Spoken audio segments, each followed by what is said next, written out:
지금 몽골 전역이 발칵 뒤집혔습니다.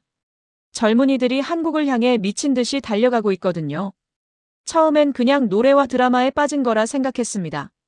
그런데 더 충격적인 건 따로 있었습니다. 그들은 한국을 숭배하는 게 아니라 존경하고 있었습니다.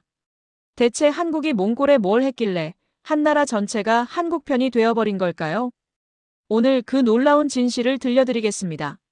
이야기 시작에 앞서 구독과 좋아요 부탁드립니다. 여러분의 작은 관심이 더 좋은 콘텐츠를 만드는 큰 힘이 됩니다.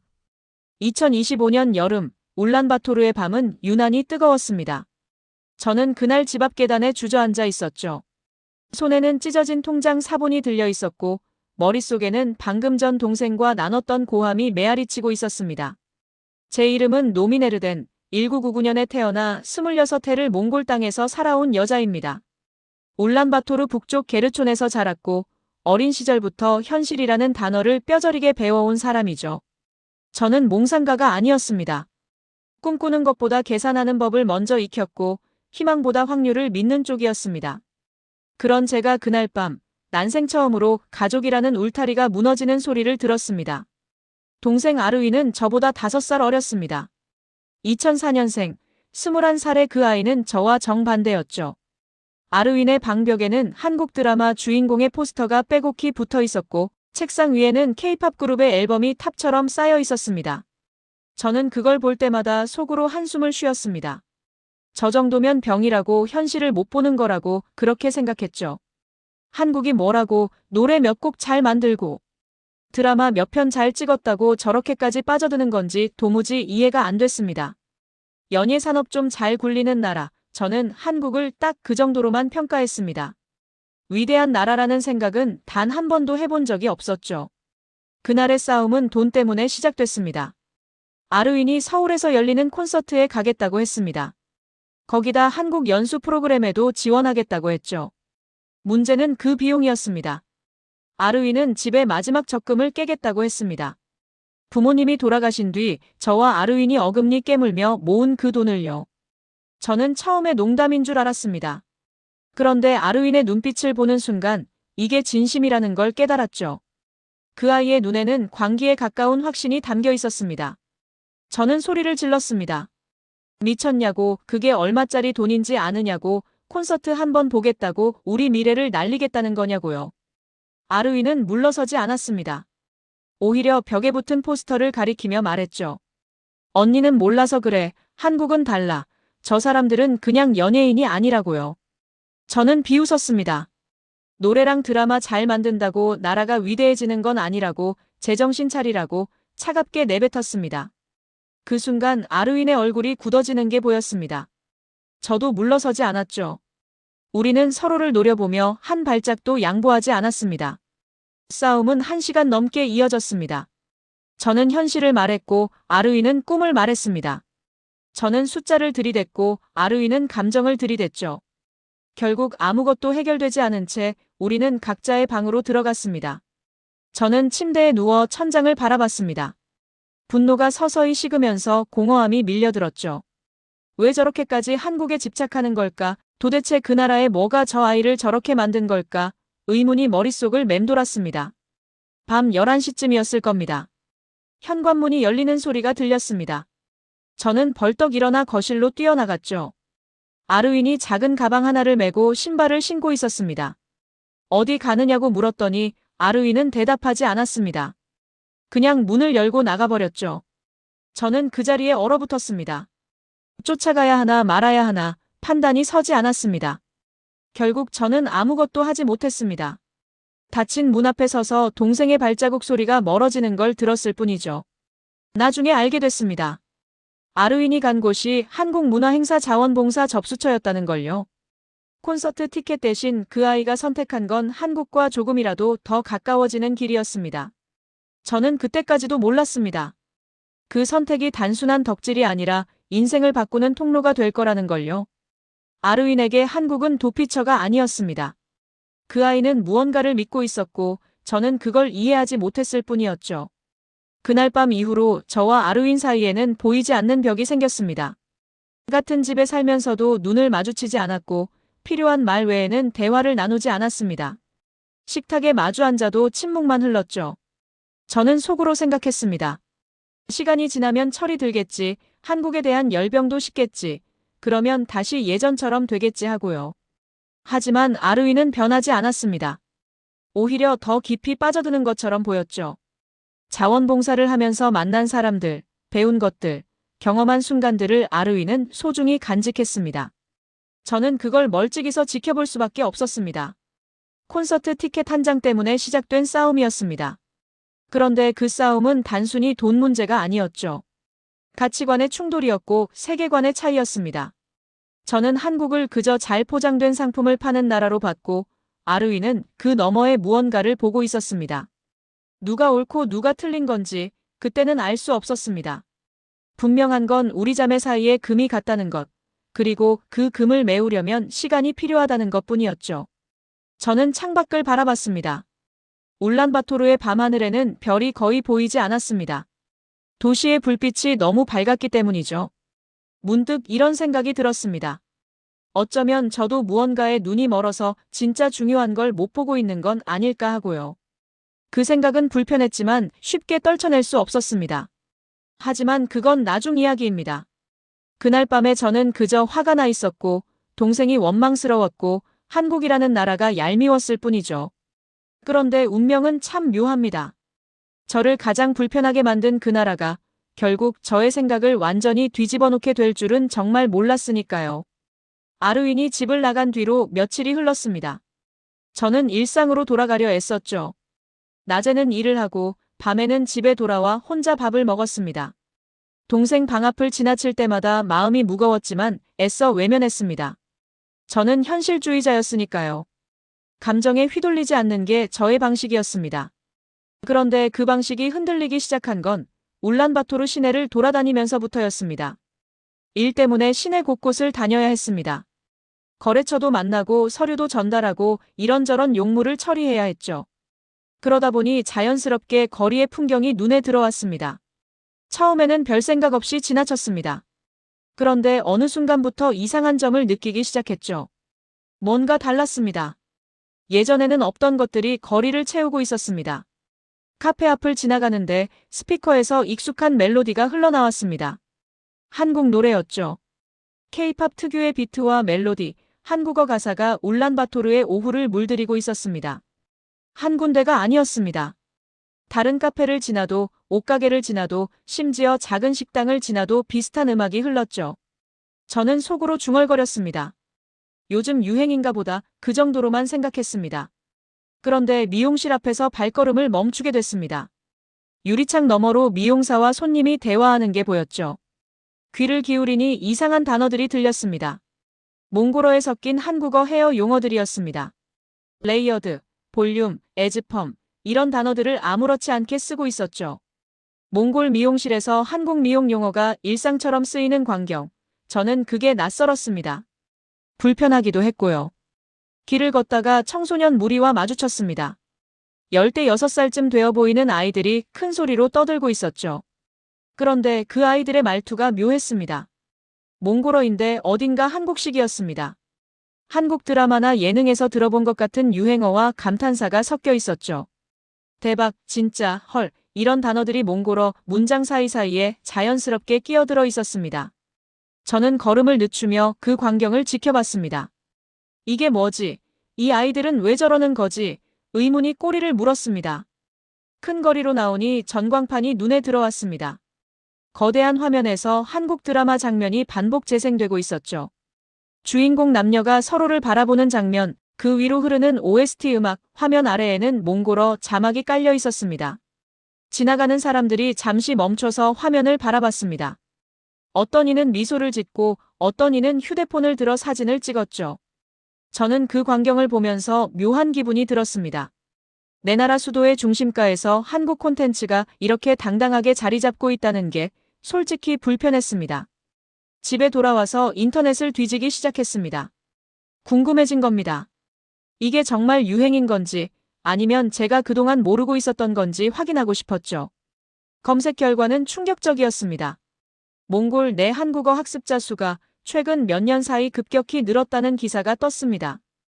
대학교마다 한국어학과 경쟁률이 치솟았고 사설 한국어 학원도 우후죽순 생겨났다는 내용이었죠. 숫자를 보니 실감이 났습니다. 이건 일시적인 유행이 아니었습니다.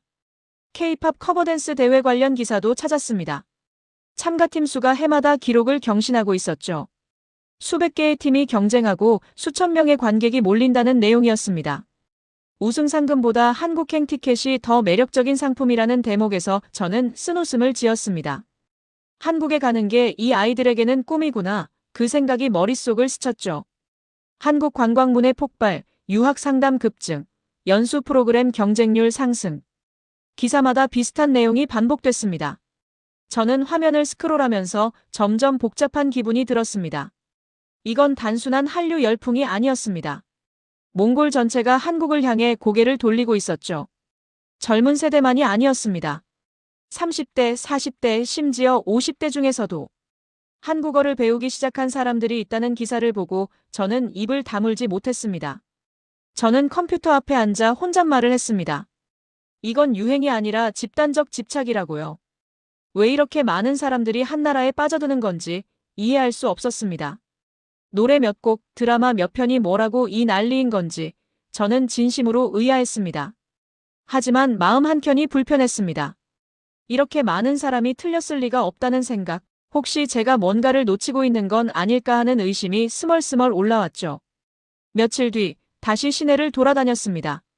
이번에는 의도적으로 관찰했습니다. 눈을 크게 뜨고 거리를 살폈죠. 한국의 흔적은 생각보다 훨씬 많았습니다. 한국 화장품 가게, 한국 음식점, 한국 패션 브랜드를 취급하는 편집쇼. 간판마다 한글이 섞여 있었고 그 앞에는 사람들이 줄을 서 있었습니다. 저는 그 줄을 바라보면서 생각했습니다. 이 사람들은 뭘 기대하고 저기 서 있는 걸까? 한국 물건을 사면 뭔가 달라지기라도 하는 걸까 하고요. 한 서점에 들어갔습니다. 외국어 코너에 한국어 교재가 잔뜩 쌓여 있었죠. 초급부터 고급까지, 회화부터 문법까지 종류도 다양했습니다. 옆에는 한국 문화 관련 책들도 있었습니다. 한국 요리책, 한국 여행 가이드, K-팝 아이돌 화보집까지. 저는 그 책들을 훑어보면서 기묘한 감정을 느꼈습니다. 질투라고 해야 할까요? 아니면 자격지심이라고 해야 할까요? 우리 몽골 문화에 대한 책은 저 구석에 몇 권 꽂혀 있는데 한국 관련 책은 이렇게 화려하게 진열되어 있다는 게 씁쓸했습니다. 집으로 돌아오는 길에 한 어린이가 노래를 흥얼거리는 걸 들었습니다. 한국 노래였죠. 가사를 정확히 따라 부르고 있었습니다. 발음도 꽤 좋았고요. 저는 그 아이를 보면서 문득 아르윈의 어린 시절이 떠올랐습니다. 아르윈도 저렇게 시작했겠죠. 한국 노래를 따라 부르다가 한국 드라마를 보다가 어느새 한국이라는 나라 자체에 빠져들었을 겁니다. 저는 그게 못마땅했지만 부정할 수 없는 현실이기도 했습니다. 그날 밤 저는 오랜만에 아르윈에게 연락했습니다. 간단한 문자였죠.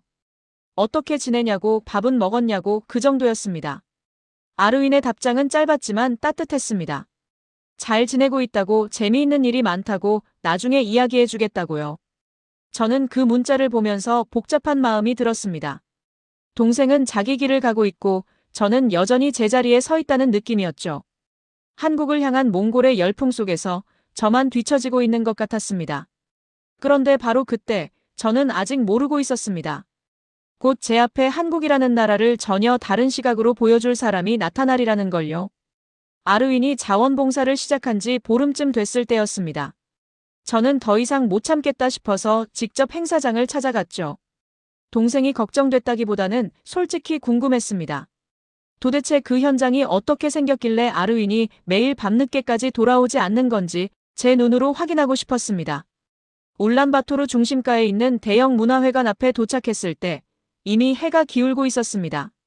입구에는 사람들이 북적거렸고 어디선가 한국 음악이 흘러나오고 있었죠. 안으로 들어가니 열기가 확 밀려왔습니다. 젊은이들로 가득 찬 공간, 곳곳에 걸린 한국 관련 현수막과 포스터, 한국어와 몽골어가 뒤섞인 안내방송. 저는 사람들 사이를 헤치며 아르윈을 찾았습니다. 동생은 한쪽 부스에서 통역 보조 업무를 하고 있었죠. 한국어로 된 서류를 몽골어로 옮기거나 한국에서 온 사람들과 현지 참가자들 사이에서 의사소통을 돕는 일이었습니다. 아르윈의 표정은 밝았습니다. 집에서는 볼 수 없던 생기가 얼굴에 가득했죠. 저는 멀찌감치 서서 동생을 지켜봤습니다. 아르윈은 바빴지만 행복해 보였습니다. 이상하게도 그 모습이 불편하지 않았습니다. 오히려 안심이 됐달까요? 동생이 엉뚱한 데 빠진 게 아니라 뭔가 의미 있는 일을 하고 있다는 느낌을 받았습니다. 물론 저는 여전히 한국에 대한 열광을 이해하지 못했지만 아르윈이 열심히 살고 있다는 건 인정할 수밖에 없었죠. 그때 제 시선을 끈 사람이 있었습니다. 행사장 한쪽 무대 뒤편에서 조용히 움직이는 남자였죠. 다른 사람들과 달리 화려하지 않았습니다.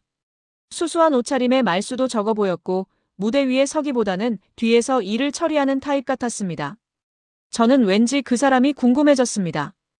연예인도 아니고 행사 진행자도 아닌 것 같은데 왜 저기 있는 걸까 그런 생각이 들었죠. 아르윈에게 슬쩍 물어봤습니다. 저 사람 누구냐고요? 아르윈은 대답했습니다. 서준호라는 이름의 한국 실무자라고 몽골 현지에서 K 콘텐츠와 IT 협력 프로젝트를 담당하는 책임자라고요. 저는 고개를 끄덕였습니다. 그러니까 연예인 뒤에서 실제 일을 굴리는 사람이구나. 그렇게 이해했죠. 아르윈은 덧붙였습니다. 서준호 씨는 말이 별로 없는데 일은 정말 꼼꼼하게 한다고 행사장 사람들 사이에서 신뢰가 두텁다고요. 저는 서준호를 좀 더 관찰했습니다. 그는 무대 뒤에서 스태프들과 짧게 대화를 나누고 서류를 확인하고 문제가 생기면 빠르게 해결했습니다. 목소리를 높이는 일이 없었고 화려하게 존재감을 드러내지도 않았죠. 그냥 묵묵히 자기 일을 했습니다. 저는 그 모습이 인상적이었습니다. 한국하면 떠오르는 이미지, 화려하고 번쩍거리고 시끄러운 그런 이미지와는 정반대였으니까요. 행사가 끝나갈 무렵, 저는 용기를 내서 서준호에게 다가갔습니다. 왜 그랬는지는 지금도 잘 모르겠습니다. 그냥 물어보고 싶었어요. 이 사람은 어떻게 생각하는지, 왜 이렇게 몽골 사람들이 한국에 빠졌다고 보는지요. 서준호는 제가 다가가자 잠시 멈추고 저를 바라봤습니다. 눈빛이 차분했습니다. 경계하는 것도 반기는 것도 아닌 그냥 있는 그대로를 받아들이는 듯한 눈빛이었죠. 저는 단도직입적으로 물었습니다. 왜 이렇게 몽골 사람들이 한국에 빠졌다고 생각하느냐고요. 서준호는 잠시 생각하더니 짧게 대답했습니다. 빠진 게 아니라 믿기 시작한 거라고요. 저는 그 말을 듣고 멈칫했습니다. 믿는다고요? 뭘 믿는다는 건지 바로 이해가 안 됐죠. 연예인을 믿는 건가요? 아니면 나라를 믿는 건가요? 서준호는 더 이상 설명하지 않았습니다. 그냥 짧게 웃고는 다시 자기 일로 돌아갔죠. 저는 행사장을 나오면서 그 말을 곱씹었습니다. 믿기 시작했다. 그 짧은 문장이 머릿속에서 맴돌았습니다. 한국 노래를 좋아하고 한국 드라마를 보고 한국 패션을 따라 하는 게 믿음이라고요. 말도 안 되는 소리 같았지만 왠지 무시할 수가 없었습니다. 서준호의 눈빛이 진지했거든요. 그 사람은 농담으로 한 말이 아니었습니다. 집에 돌아와서 아르윈과 저녁을 먹었습니다. 오랜만에 둘이 마주 앉은 식사였죠. 대화는 많지 않았지만 분위기는 예전보다 부드러웠습니다. 저는 문득 아르윈에게 물었습니다. 너는 한국을 믿는 거냐고요? 아르윈은 젓가락을 내려놓고 저를 바라봤습니다. 그리고 천천히 말했습니다. 언니, 나는 가능성을 믿는 거라고. 한국이 보여주는 건 그냥 예쁜 것만이 아니라 될 수 있다는 증거라고요. 저는 그 말을 듣고 아무 대꾸도 하지 못했습니다. 될 수 있다는 증거, 그게 무슨 뜻인지 완전히 이해한 건 아니었지만 아르윈의 목소리에 담긴 확신은 느낄 수 있었습니다. 동생은 단순한 팬이 아니었습니다. 뭔가 더 깊은 걸 보고 있었죠. 저는 그날 밤 잠들기 전까지 두 사람의 말을 떠올렸습니다. 서준호가 말한 믿음, 아르윈이 말한 가능성. 한국을 숭배하는 아이들이 정말 바보일까요? 아니면 저 같은 사람이 뭔가를 못 보고 있는 걸까요? 그 질문에 대한 답은 아직 나오지 않았습니다. 하지만 곧 제가 직접 확인하게 될 일이 생길 줄은 정말 몰랐습니다. 아르윈이 한국 단기 연수에 합격했다는 소식은 전화로 들었습니다. 저는 사무실에서 일하던 중이었죠. 동생의 목소리는 떨리고 있었고 흥분을 감추지 못하는 게 느껴졌습니다. 합격이야, 언니, 나 서울 간다. 아르윈은 그렇게 말했습니다. 저는 잠시 말을 잃었습니다. 축하한다고 해야 할지, 걱정된다고 해야 할지 머릿속이 복잡했죠. 결국 저는 그냥 짧게 대답했습니다. 알았어, 조심해. 그 정도였습니다. 전화를 끊고 나서 한참을 멍하니 앉아 있었습니다. 동생이 진짜로 한국에 간다는 게 실감이 나지 않았습니다. 저는 여전히 불안했습니다. 한국이라는 나라가 드라마 속에서 보여주는 모습, 그 화려하고 완벽해 보이는 세계가 진짜일 리 없다고 생각했거든요. 아르윈이 거기 가서 현실을 마주하고 실망하면 어쩌지, 드라마 같은 환상에 빠져서 정작 중요한 걸 못 보면 어쩌지, 그런 걱정이 꼬리를 물었습니다.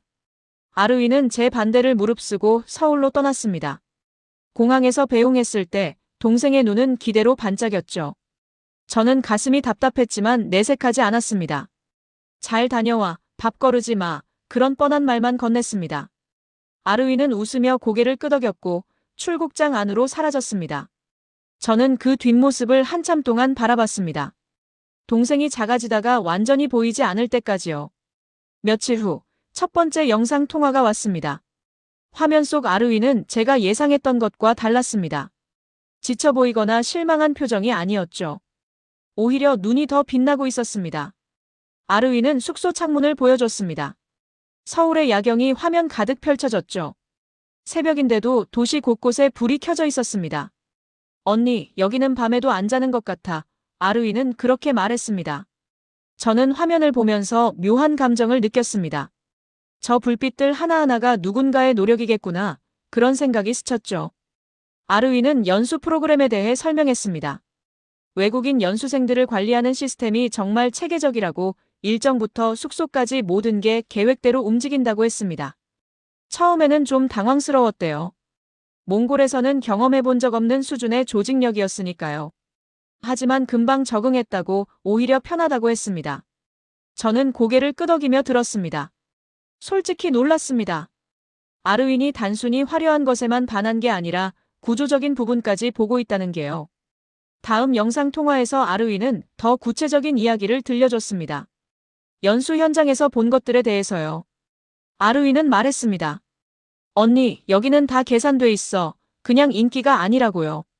저는 무슨 뜻이냐고 물었습니다. 아르윈은 설명했죠. 한국의 연예 산업, 흔히 K-팝이나 K-드라마라고 부르는 것들, 그게 우연히 성공한 게 아니라는 거였습니다. 철저한 기획과 투자, 수년간의 훈련, 실패를 딛고 일어서는 시스템이 있다는 거였죠. 아르윈은 제작 현장을 방문한 이야기도 했습니다. 촬영장에서 스태프들이 움직이는 방식, 배우와 감독이 소통하는 과정, 아주 작은 디테일까지 신경 쓰는 모습을 봤다고요. 저는 화면 속 아르윈의 표정을 보면서 깨달았습니다. 동생은 팬의 시선으로 한국을 보는 게 아니었습니다. 관찰자의 시선으로, 배우려는 자의 시선으로 보고 있었죠. 저는 그게 조금 부러웠습니다. 아르윈은 이미 저보다 한 발 앞서 나가고 있었으니까요. 어느 날 밤, 아르윈에게서 긴 메시지가 왔습니다. 동생은 연습생 시스템에 대해 알게 된 내용을 자세히 적어보냈죠. K-팝 아이돌들이 데뷔하기까지 평균 몇 년을 연습하는지, 그 과정에서 얼마나 많은 사람들이 탈락하는지, 살아남은 사람들이 어떤 훈련을 받는지. 숫자와 사례가 구체적이었습니다. 저는 그 메시지를 읽으면서 충격을 받았습니다. 화면 앞에서 웃고 노래하는 그 사람들 뒤에 이런 이야기가 있었구나. 처음 알았습니다. 아르윈은 덧붙였습니다. 한국 사람들은 실패를 두려워하지 않는 것 같다고요. 정확히 말하면 실패를 전제로 시스템을 설계한다고 했습니다. 연습생 10명 중 1명만 데뷔해도 성공이라고, 나머지 9명의 노력도 헛되지 않게 다른 분야로 연결해준다고 했죠. 저는 그 말을 읽으면서 생각했습니다. 그게 가능한 건가요? 실패를 품으면서도 성공을 만들어내는 시스템이 정말 존재하는 건가요? 영상 통화가 거듭될수록 저의 인식은 조금씩 흔들리기 시작했습니다.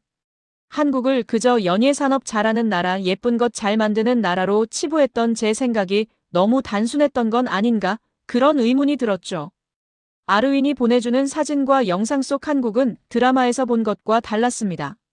더 치열하고 더 땀냄새 나고 더 진짜였습니다. 한 번은 아르윈이 한국 친구들과 함께 찍은 사진을 보내왔습니다. 연수에서 만난 사람들이라고 했죠. 다양한 나라에서 온 젊은이들이 웃으며 카메라를 바라보고 있었습니다. 그 중에는 몽골인도 있고 베트남인도 있고 인도네시아인도 있었습니다. 아르윈은 설명했습니다. 이 사람들 모두 한국에서 뭔가를 배우려고 온 거라고, 각자의 나라로 돌아가서 써먹을 걸 찾으러 온 거라고요. 저는 그 사진을 한참 들여다봤습니다. 한국이 아시아 젊은이들에게 이런 의미구나, 그 생각이 들었습니다. 아르윈의 연수 기간이 중반을 넘길 무렵 저는 결심했습니다. 직접 보러 가야겠다고요. 전화나 영상으로 듣는 것만으로는 부족했습니다. 제 눈으로 확인해야 했습니다. 한국이 정말 아르윈이 말하는 그런 나라인지 아니면 여전히 포장된 환상인지 그걸 판단하려면 직접 가보는 수밖에 없었죠. 취재 겸 조사라는 명목으로 한국행 티켓을 끊었습니다. 물론 진짜 이유는 달랐습니다. 동생이 보고 싶기도 했고 무엇보다 제 안의 혼란을 정리하고 싶었습니다. 한국에 대한 저의 편견이 맞는 건지 틀린 건지 직접 확인하고 나서야 마음이 놓일 것 같았거든요. 비행기표를 예약하면서 손이 떨렸습니다. 설렘인지 두려움인지 구분이 안 됐죠. 어쩌면 둘 다였을 겁니다. 출발 전날 밤 저는 아르윈에게 연락했습니다. 간다고, 내가 직접 보러 간다고요. 아르윈은 깜짝 놀라면서도 기뻐했습니다. 진짜야, 언니 진짜 오는 거야. 동생의 목소리가 들떠 있었습니다. 저는 짧게 대답했습니다. 그래, 간다. 거기서 보자고요. 전화를 끊고 나서 창밖을 바라봤습니다. 울란바토르의 밤하늘 너머 한국이라는 나라가 기다리고 있었습니다. 그곳이 드라마처럼 거짓말인지 아니면 미래의 예고편인지 저는 곧 알게 될 참이었죠. 인천공항에 발을 디뎠을 때 첫 번째로 느낀 건 공기의 무게였습니다. 물론 실제로 공기가 무거운 건 아니었죠. 하지만 뭔가 묵직한 에너지가 공간을 채우고 있다는 느낌을 받았습니다. 공항 곳곳에서 사람들이 바삐 움직였고 안내방송이 여러 언어로 흘렀습니다. 저는 짐을 끌면서 출구로 향했습니다. 밖에서 아르윈이 기다리고 있었죠. 동생은 저를 보자마자 달려와 안았습니다. 오랜만이에요, 언니. 아르윈이 그렇게 말했습니다. 저도 동생을 꼭 안아줬습니다. 이상하게 눈시울이 뜨거워졌죠. 숙소에 짐을 풀고 바로 거리로 나섰습니다. 저의 목표는 명확했습니다. 한국의 실체를 확인하는 것, 드라마나 케이팝이 보여주는 화려함 너머에 뭐가 있는지 직접 보는 것이었죠. 아르윈은 제 가이드가 되어줬습니다. 동생이 연수 기간 동안 다녀본 곳들, 인상 깊었던 장소들을 안내해줬습니다. 첫 번째로 간 곳은 연습생들이 훈련받는 건물이 밀집한 지역이었습니다. 건물 외관은 평범했습니다. 화려한 간판도 번쩍이는 조명도 없었죠. 그냥 오래된 건물들이 늘어서 있을 뿐이었습니다. 하지만 건물 안에서 새어나오는 음악 소리, 창문 너머로 얼핏 보이는 연습 중인 사람들의 모습은 평범하지 않았습니다. 저는 한 건물 앞에 서서 한참을 바라봤습니다. 저 안에서 누군가는 데뷔를 꿈꾸며 땀을 흘리고 있겠죠. 성공할 확률이 얼마나 될지도 모르면서요. 아르윈은 연습생 시스템에 대해 더 자세히 설명해줬습니다.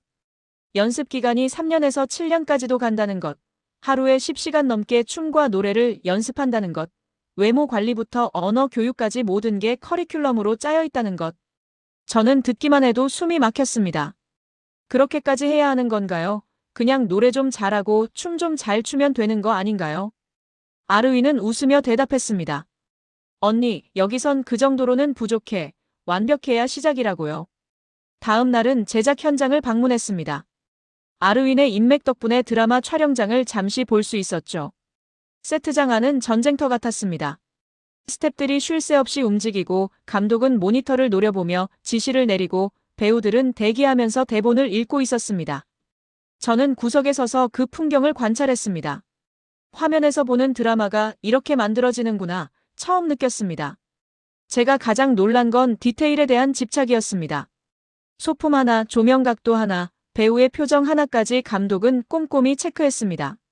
마음에 들지 않으면 몇 번이고 다시 찍었죠. 시간이 촉박한데도 타협하지 않는 모습이 인상적이었습니다. 저는 속으로 생각했습니다. 이건 화려함이 아니라 집요함이구나. 저 사람들은 예쁜 걸 만드는 게 아니라 완벽한 걸 만들려고 하는 거구나 하고요.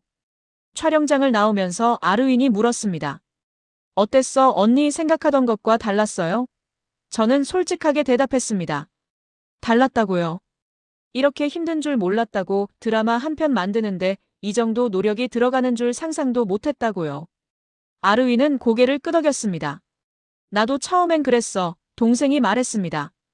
근데 알면 알수록 존경스러워지더라고요. 며칠간 한국을 돌아다니면서 저는 계속 비슷한 것들을 봤습니다. 겉으로는 화려해 보이지만 그 뒤에는 치열한 경쟁과 끊임없는 노력이 있었습니다. K-팝 그룹의 무대 뒤에는 새벽까지 연습하는 연습생들이 있었고 드라마의 감동적인 장면 뒤에는 수십 번 리허설을 거친 스태프들이 있었습니다.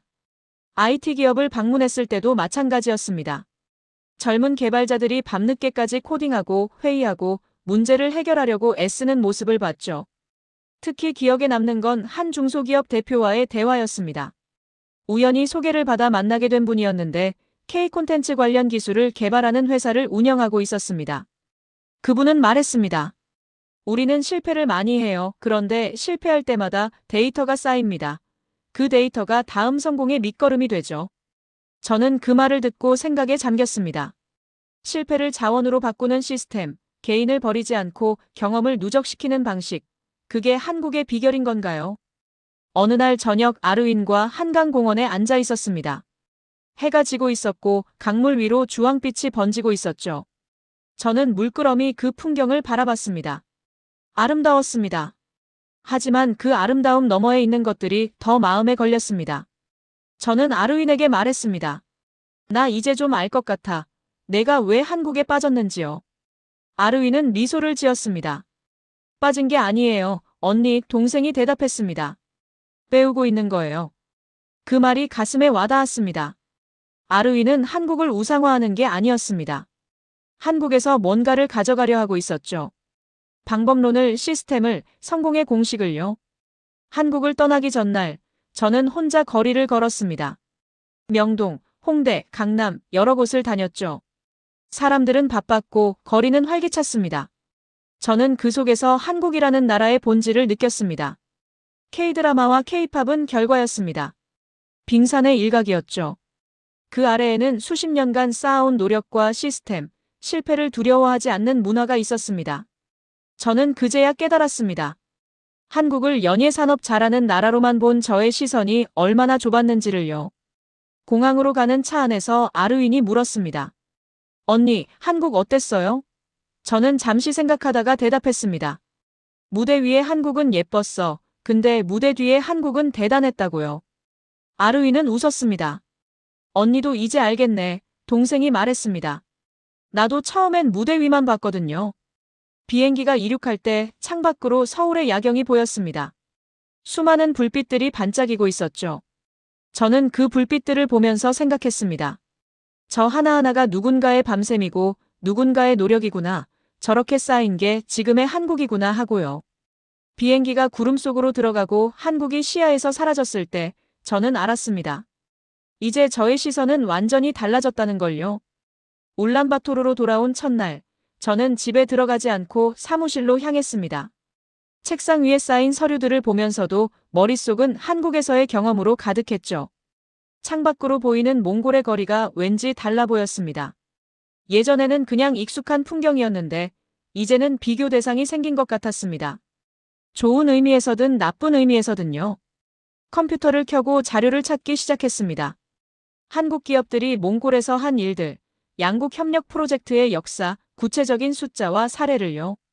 저는 기자는 아니었지만 진실을 알고 싶었습니다. 한국이 몽골에 남긴 것이 정말 무엇인지, 화려한 콘텐츠 말고 실질적인 게 있는지 확인하고 싶었죠. 검색 결과는 제 예상을 넘어섰습니다. 한국 기업들이 몽골에서 진행한 프로젝트 목록이 화면을 채웠습니다. 기술 교육 프로그램, 직업훈련센터 설립, 장기적인 인프라 투자 사업들. 단발성 지원이 아니었습니다. 수년에서 수십 년에 걸친 지속적인 협력이었죠.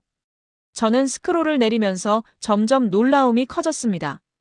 이런 일들이 있었구나. 저는 왜 몰랐을까 하고요. 특히 눈에 띈 건 위기 상황에서의 대응이었습니다. 몽골이 경제적으로 어려웠던 시기, 많은 외국 기업들이 철수하거나 투자를 줄였습니다. 하지만 한국 기업들 상당수는 남아 있었죠. 오히려 그 시기에 현지 직원들을 해고하지 않고 버텼다는 기록을 찾았습니다. 단기 이익보다 장기 관계를 선택한 거였습니다. 저는 그 대목을 읽으면서 숨을 멈췄습니다. 진짜 그런 일이 있었구나.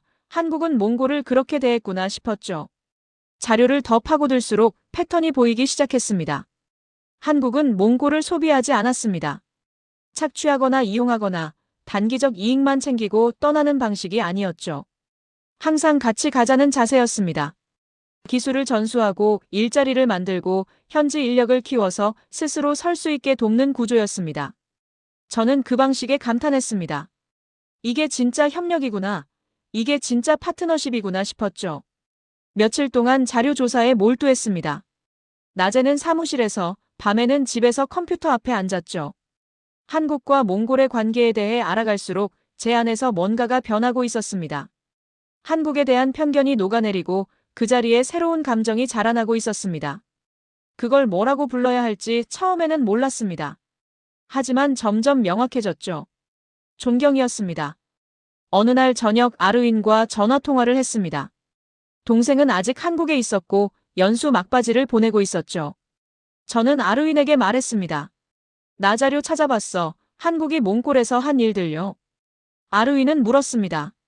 어땠어, 언니? 저는 잠시 말을 멈췄다가 대답했습니다. 대단했어. 솔직히 부끄럽기도 했어. 내가 이런 걸 몰랐다는 게요. 아르윈은 조용히 웃었습니다. 나도 그랬어, 언니. 동생이 말했습니다. 처음엔 그냥 드라마랑 노래가 좋았는데 알면 알수록 그 뒤에 있는 게 더 대단하더라고요. 저는 고개를 끄덕였습니다. 비록 동생이 볼 수 없었지만요. 우리 자매는 처음으로 같은 곳을 바라보고 있었습니다. 다음 주에 흥미로운 모임에 참석하게 됐습니다. 한국과 몽골의 경제 협력을 논의하는 세미나였죠. 저는 뒤쪽 자리에 앉아 발표를 들었습니다. 한국 측 발표자가 말했습니다. 우리는 몽골의 잠재력을 믿습니다. 단기적 수익보다 장기적 동반 성장을 목표로 합니다. 그렇게요. 저는 그 말을 듣고 한국에서 만났던 그 중소기업 대표가 떠올랐습니다. 실패를 데이터로 바꾸고 장기적으로 투자하는 그 방식이요. 세미나가 끝난 후 몇몇 참가자들과 대화할 기회가 있었습니다. 몽골 측 관계자 한 분이 말했습니다. 한국은 우리에게 물고기를 주지 않았어요. 물고기 잡는 법을 가르쳐줬죠. 저는 그 비유가 마음에 들었습니다. 정확한 표현이었습니다. 한국은 몽골에 시혜를 베푼 게 아니었습니다. 역량을 심어줬죠. 집으로 돌아가는 길에 하늘을 올려다봤습니다. 울란바토르의 밤하늘에는 별이 조금 보였습니다. 서울보다는 덜 밝았으니까요. 저는 걸으면서 생각을 정리했습니다. 몽골 사람들이 왜 한국을 좋아하는지 이제 알 것 같았습니다. K-팝이 좋아서가 아니었습니다. 드라마가 재미있어서도 아니었고요. 한국이 보여주는 것, 그게 희망이었기 때문입니다. 작은 나라가 노력해서 커지는 모습, 실패해도 다시 일어서는 모습, 그리고 남을 도울 때도 품격 있게 하는 모습. 그게 몽골 사람들의 마음을 움직인 거였습니다. 숭배가 아니었습니다. 존경이었죠. 진짜 의미에서의 존경, 상대방의 본질을 인정하고 배우고 싶어지는 그런 감정이요. 아르윈이 돌아오는 날 공항에 마중을 나갔습니다. 출국장에서 나오는 동생의 얼굴은 피곤했지만 빛나고 있었습니다. 저는 동생에게 다가가 말했습니다. 고생했어. 근데 있잖아. 나도 많이 변한 것 같아요. 아르윈은 웃으며 대답했습니다. 알아, 언니, 느껴져요. 차를 타고 집으로 가는 동안 우리는 많은 이야기를 나눴습니다. 한국에서의 경험, 몽골에서 찾아본 자료, 그리고 앞으로의 계획까지요. 저는 창밖을 바라보면서 생각했습니다. 이제 저의 시선은 완전히 바뀌었다고요. 한국을 깔보던 그 냉소적인 사람은 더 이상 없었습니다. 대신 한국을 이해하려는, 그리고 그 교훈을 몽골에 적용해 보려는 사람이 생겼죠. 집 앞에 도착했을 때 아르윈이 말했습니다. 언니, 우리 뭔가 해보자. 배운 거 써먹어 보자고요. 저는 동생을 바라보며 고개를 끄덕였습니다. 그래, 해보자. 그렇게 대답했습니다. 그날 밤, 우리 자매는 오랜만에 함께 밥을 먹고 밤늦게까지 대화를 나눴습니다. 콘서트 티켓 때문에 갈라졌던 가족이 이제는 같은 목표를 향해 뭉치려 하고 있었습니다. 그리고 그 목표의 중심에는 한국이라는 나라가 남긴 교훈이 있었죠. 저와 아르윈은 새로운 프로젝트를 시작했습니다. 몽골 청년들을 대상으로 한 한국 콘텐츠 및 기술 연계 프로그램이었죠. 아이디어는 간단했습니다. 한국을 좋아하는 젊은이들의 열정을 실질적인 역량으로 바꿔주자. 그게 우리의 목표였습니다. K-팝 좋아하는 에너지로 한국어를 배우게 하고 드라마 좋아하는 관심을 미디어 산업 이해로 연결하고 그런 식이었죠. 처음 설명회를 열었을 때 참가자들의 반응은 예상대로였습니다. 대부분이 K-팝에 대한 질문부터 했거든요. 어떤 그룹을 좋아하세요? 한국 연예인 만나봤어요? 이런 질문들이 쏟아졌습니다. 저는 웃으면서 들었습니다. 몇 달 전에 저였다면 한심하다고 생각했을 거예요. 하지만 이제는 달랐습니다. 저 열정이 어디로 향할 수 있는지 알았으니까요. 저는 참가자들에게 말했습니다. 노래보다 먼저 봐야 할 게 있다고. 시스템이라고요. 연습생이 무대에 서기까지 어떤 과정을 거치는지, 드라마 한 편이 완성되기까지 몇 명의 전문가가 필요한지, 그 뒤에 있는 구조를 이해해야 한다고 설명했습니다. 처음에는 실망한 표정들도 보였습니다. 뭐야, 그냥 팬 모임 아니었어. 이런 눈빛이었죠. 하지만 시간이 지나면서 분위기가 바뀌기 시작했습니다. 프로그램의 첫 번째 과정은 한국 미디어 산업 구조 분석이었습니다. K-팝과 K-드라마가 어떻게 기획되고 제작되고 유통되는지를 가르쳤죠. 저는 직접 한국에서 본 것들을 예로 들었습니다. 촬영장에서 목격한 스태프들의 움직임, 연습실 앞에서 느낀 열기, 제작사 대표가 해준 이야기들요. 참가자들은 점점 진지해졌습니다. 그냥 화려한 줄만 알았는데 이렇게 힘든 거였어요. 한 학생이 그렇게 말하더군요. 저는 속으로 웃었습니다. 나도 그랬어. 그 심정 알아요. 두 번째 과정은 기술 연계였습니다. 한국의 IT 산업, 특히 콘텐츠와 결합된 기술 영역을 다뤘죠. 라이브 스트리밍 플랫폼, 팬덤 관리 시스템, 온라인 콘서트 기술 같은 것들이요. 아르윈이 이 부분을 주로 맡았습니다. 동생은 한국 연수에서 배운 것들을 열정적으로 전달했죠. 이건 그냥 유행이 아니에요. 산업이에요. 아르윈은 그렇게 강조했습니다. 참가자들의 눈빛이 달라지는 게 보였습니다.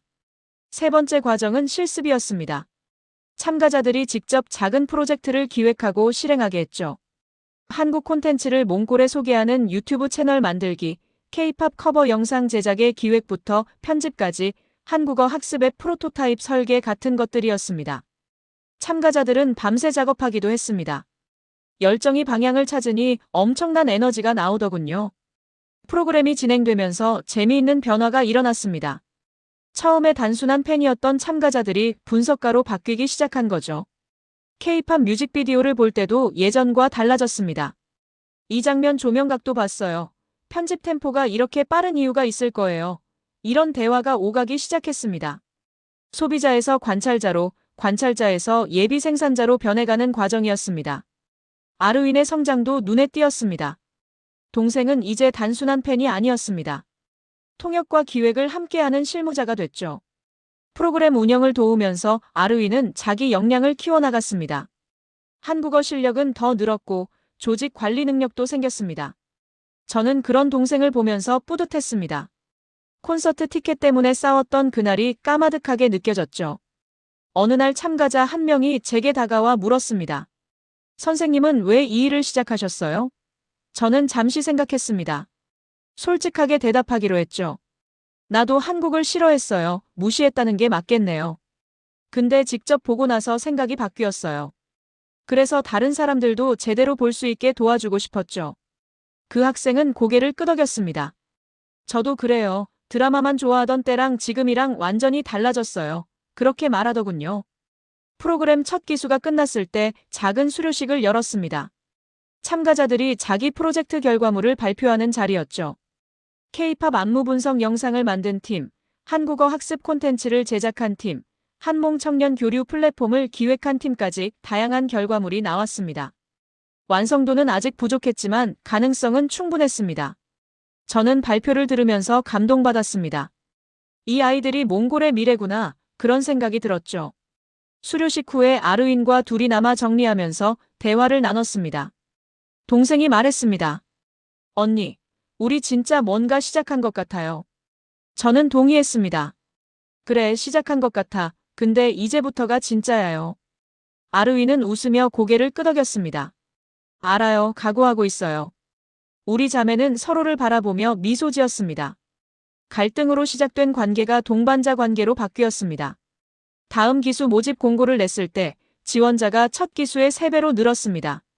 입소문이 퍼진 거였죠. 한국 노래 좋아하는 사람들이 진짜 배울 수 있는 데가 생겼대.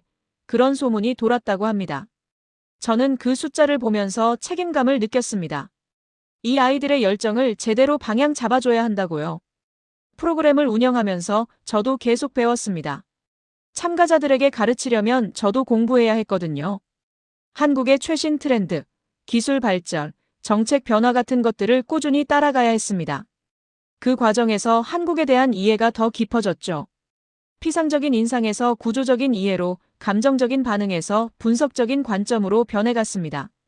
몽골은 한국을 흉내내던 나라에서 한국을 이해하는 나라로 바뀌어가고 있었습니다.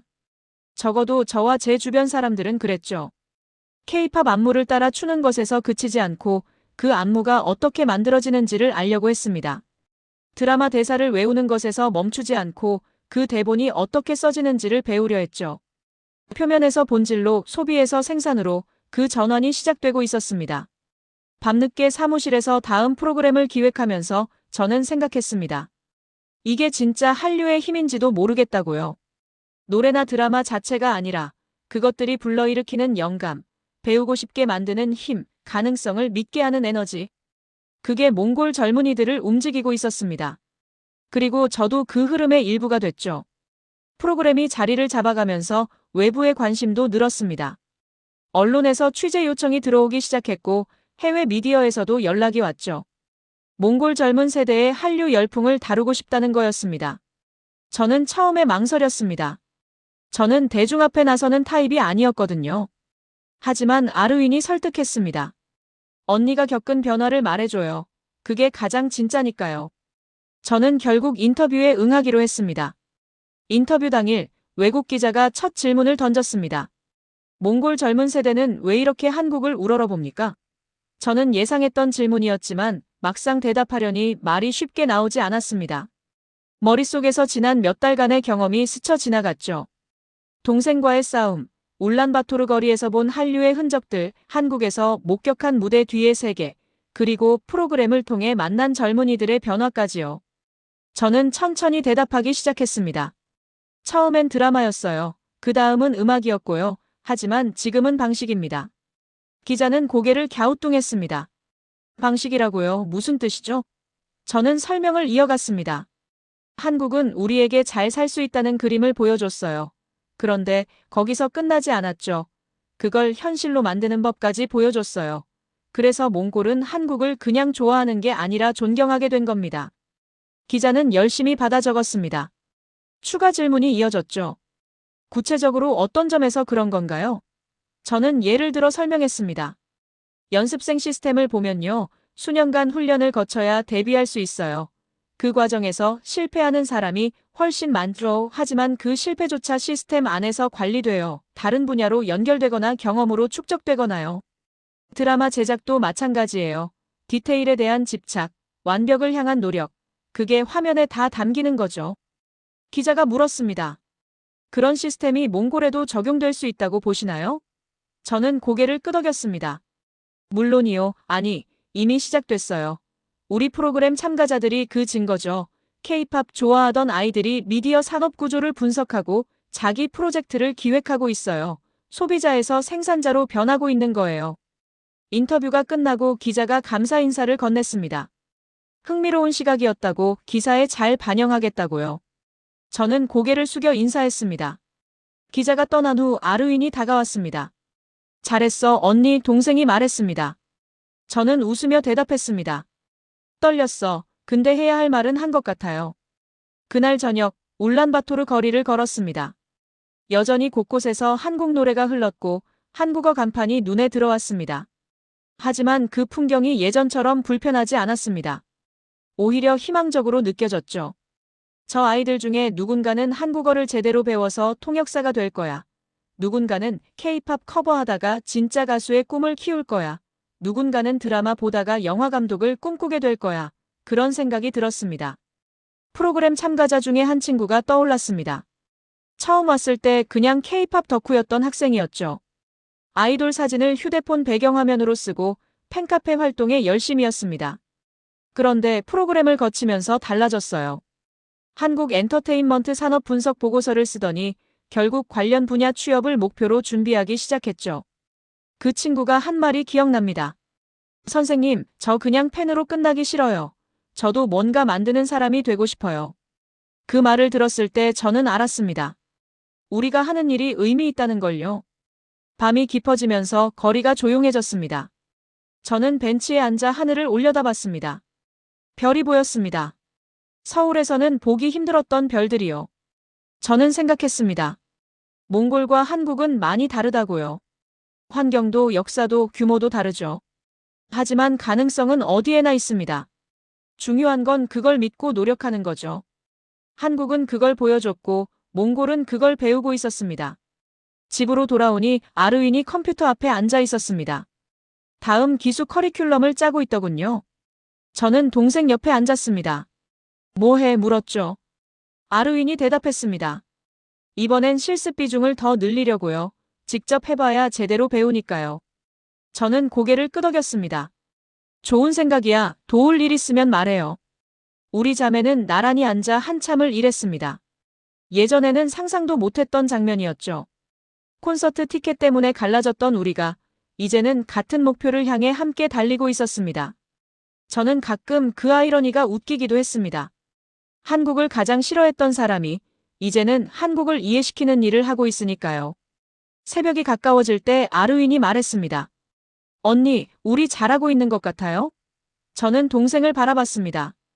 그래, 잘하고 있어. 완벽하진 않아도 방향은 맞아요. 아르윈은 미소 지었습니다. 그 말 듣고 싶었어. 동생이 말했습니다. 창밖으로 동이 트기 시작했습니다. 울란바토르의 새벽이었죠. 저는 창가에 서서 떠오르는 해를 바라봤습니다. 한국 노래가 여전히 거리 어딘가에서 흘러나오는 것 같았습니다. 이건 유행이 아닙니다. 방향입니다. 몽골 젊은이들이 한국을 향해 걷고 있는 건 그냥 좋아서가 아닙니다.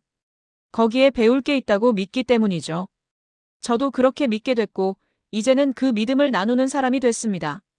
해가 완전히 떠올랐을 때 저는 새로운 하루를 시작할 준비를 했습니다. 할 일이 많았거든요. 프로그램 운영, 참가자 관리, 새로운 커리큘럼 개발까지. 바빴지만 행복했습니다. 의미 있는 일을 하고 있다는 확신이 있었으니까요. 아르윈이 커피를 건네며 말했습니다. 오늘도 화이팅, 언니. 저는 컵을 받아들며 대답했습니다. 그래, 화이팅이요. 몽골은 한국을 존경하는 나라가 됐습니다. 그리고 저는 그 이유를 아는 사람이 됐죠. 드라마가 아니라 시스템 때문에, 노래가 아니라 방식 때문에, 화려함이 아니라 집요함 때문에요. 우리는 왜 한국 편이 되었는가? 그 질문에 이제 자신 있게 대답할 수 있습니다. 한국은 우리에게 가능성을 보여줬고 그 가능성을 현실로 바꾸는 길까지 보여줬기 때문이라고요.